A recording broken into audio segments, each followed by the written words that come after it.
banta ni Pangulong Duterte bago ito nagmamadaling umuwi ng Pilipinas. Paalala niya sa lahat, hindi naman niya itinago kung paano niya ihahandle ang martial law. Anya, kahit nung nangangampanya pa lang siya, sinabi niyang kamay na bakal ang gagamitin niya sa pagsugpo sa mga kalaban ng gobyerno. It would not may be any different from what the President Marcos did. It would take a year to do it, and we'll do it. It's over within a month that be happy. Sabay sa pagtitiyak na aayusin niya ang krisis sa Marawi, pinawi ni Duterte ang pag-aalala ng sambayanan. Under control ng gobyerno ang sitwasyon, sabi niya.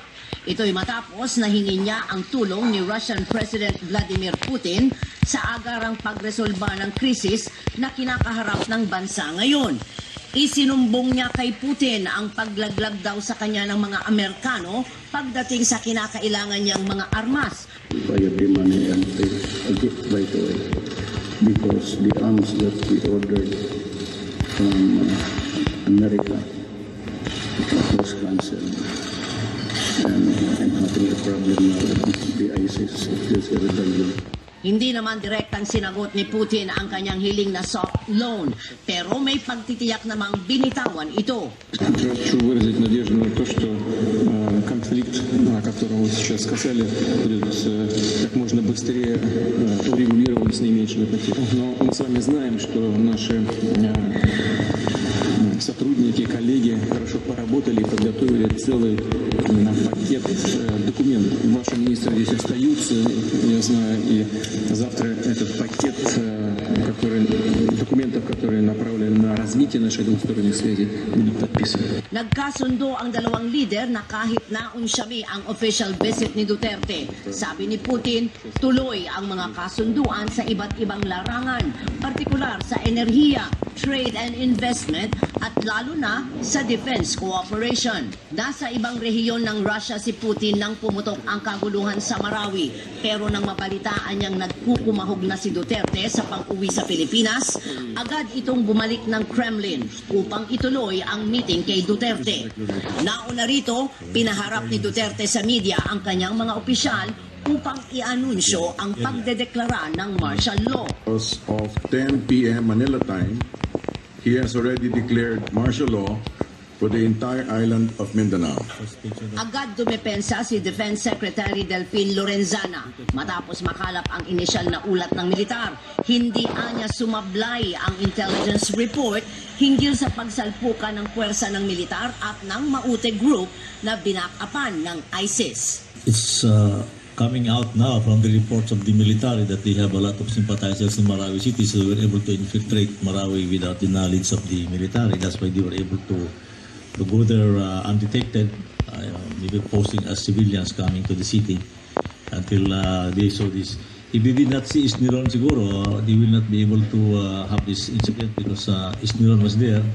He was seeking medical attention, and when he was approached to be his hideout or his safe house was approached to arrest him, they started firing at our soldiers. That's why there was this encounter. I don't think there is a lot of intelligence. It's just appreciation of the intelligence that was lacking there. Baka hindi nila akala nila kayang-kaya, but there's intelligence there. Ayon naman kay Chief Presidential Legal Counsel Salvador Panelo, kalakip ng pagdedeklara ng martial law ay ang warrantless arrests. Parang useless naman yung pag-declare mo kung hindi ka ma-arresto ng mga tao. Naiwan naman sa Russia si Foreign Affairs Secretary Alan Peter Cayetano.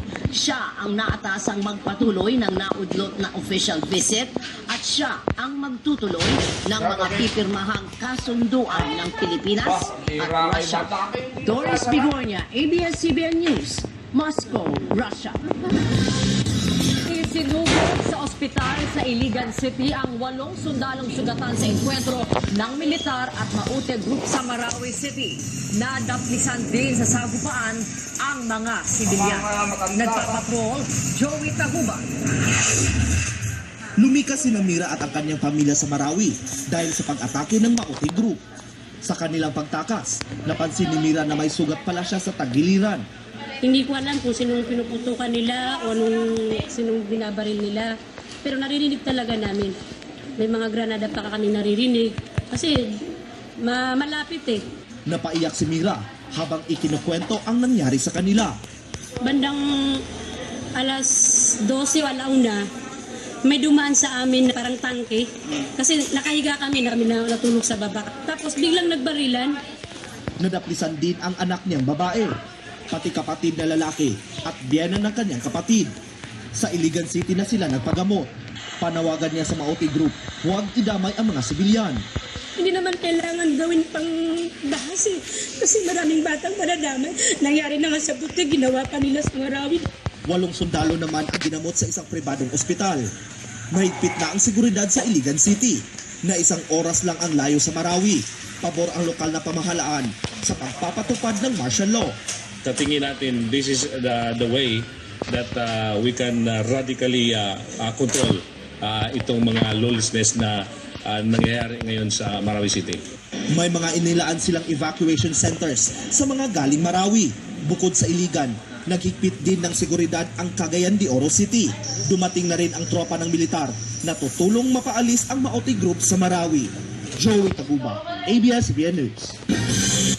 Sinamantala naman ng mga residente ng Marawi City ang pansamantalang paglupa ng bakbakan para lumikas. Naghahanda naman ang social welfare sa Iligan para sa inaasahang pagdagsa ng mga evacuee sa lungsod. Mula Iligan City, nagpapatrol ng live si Roxanne Arevalo. Roxanne, gaano karami na ang lumikas? Bernadette, libo-libo na ang lumikas sa Marawi City. At sa katunayan, traffic sa pangunahing lansangan sa Iligan. Pero tiniis ito ng maraming mga residente itong pagod at matinding gutom. Makalayo lang mula sa kaguluhan. Yung iba sa kanila ay naglakad pa ng kilometrong layo makarating lang sa Iligan. Sa video na kuha kahapon ng isang residente sa Marawi, maririnig ang palitan ng putok sa pagitan ng mga sundalo at Maoti Group. Sa takot ng mga residente na muling sumiklab ang putukan, agad silang lumikas. Nagdulot ito ng matinding traffic sa bahagi ng Emmy Road sa bayan ng Sagiran patungong Iligan City. Tiniis ng mga nag-evacuate ang siksikan sa mga sasakyan at ang ginaw dahil sa malakas na buhos ng ulan. Ang iba sa kanila naglalakad na lang. Ang isang pamilya naman sa waiting shed sa Barangay Suarez na nagpahinga habang hinihintay ang mga kaanak na susundo sa kanila patungong Lanao del Norte kung saan sila pansamantalang makikituloy. Ayon kay Mike Abbas, matinding trauma ang idinulot ng bakbakan sa 8 taong gulang na anak. Natatakot rin daw sila na piliting sumama sa Maoti at makipaglaban. Kaya balik-ala lang daw ang konting hirap at gutom. Baka magka-enkwentro na magbarilan na mamadami kayo, di kawawa ka. Mas marami pa ang inaasahang darating kaya ang covered court ng isang paaralan hinanda na para sa mga evacuees. Nakaantabay na rin ang Red Cross at City Social Welfare. Ready na ang mga... Sabi niya 3 paaralan ang gagamiting evacuation centers. Pero may mga naiwan pa rin daw sa ilang lugar sa Marawi, gaya ng mga estudyante na hindi makadaan sa tindi ng traffic at napilitang bumalik na lang sa campus.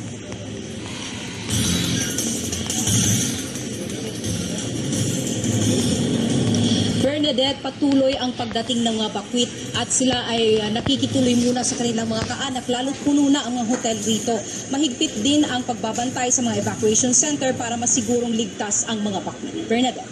Roxanne, meron na bang mga identified na evacuation areas dyan sa Iligan? Bernadette, 3 paaralan ang itinalaga ng CSWD o ginamit ng CSWD bilang evacuation center. Isa na rito ang National Fisheries at Sergeant Miguel Canoy Elementary School na parehong nasa Barangay Buroon. May isa pa yata dito sa Tomas Cavite, karatig na barangay ng Buroon. Roxanne, kung sinasabi mong libo-libo ang mga bakwit, ano ang paghahandang ginagawa dyan at ano ang kailangan ng ating mga kababayan?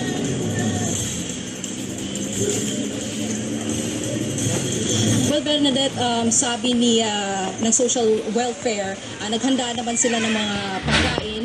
Sapat pa naman ito sa ngayon. At yun nga lang, siguro mga kumot isa yun dahil yung mga nakita nating bakwit, yung bitbit lang talaga nila, yung mga damit lang nila, iilang piraso lang yun. Yung iba, may matutuluyan naman, pero yung sa magsistay o doon sa evacuation center, yun ang kailangan nila, mga damit at saka mga kumot at saka siguro mga mattresses na rin. Maraming salamat sa iyo, Roxanne Arevalo.